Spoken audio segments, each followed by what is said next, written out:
با سلام، وقت بخیر. طریقه درست کردن سریع ویپی که خراب شده کار نمیکنه. من قبلا هرچند بازش کردم ولی برای آموزش باز کردن دوبارش براتون چی میکنم. این بغلاش خار داره که فشار میدی خاراش رو با یه چاقو یه چیز تیزتر داشت اینو در میاری. اینو که در آوردین بعد یه لاکی دیگه داره، اینم با نوک چاقو خیلی با ملاحظه درش میاری. حالا این بغل این یه سیم داره که تابیده، اینو برمیداره. حالا قطع شدن این رو دلیلش چیه؟ دلیل قطعی این سیم هاییه که باید به هم دیگه متصل باشه. یه خروجی این طرف میده که قطع شده.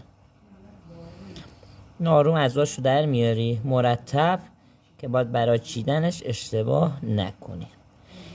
ابرش هم در میاریم. خب این یه رشته سیمشه. یکی دیگه بعد این داخل باشه که متصل به این و خروجیش بوده.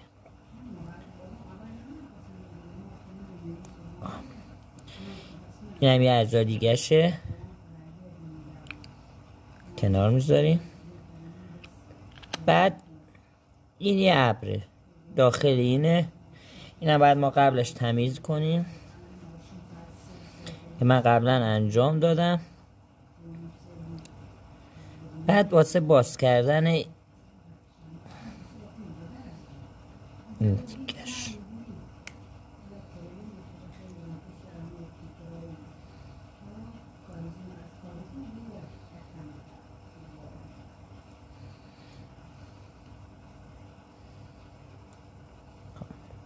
در پس این داخل دیگه چیزی نداره. میونه این رشته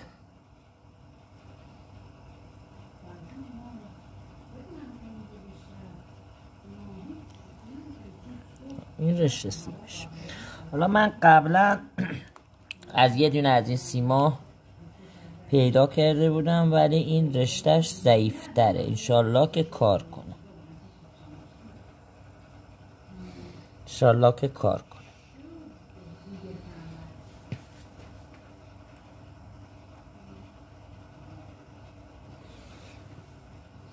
یکم بلندتر اینو میگیرم.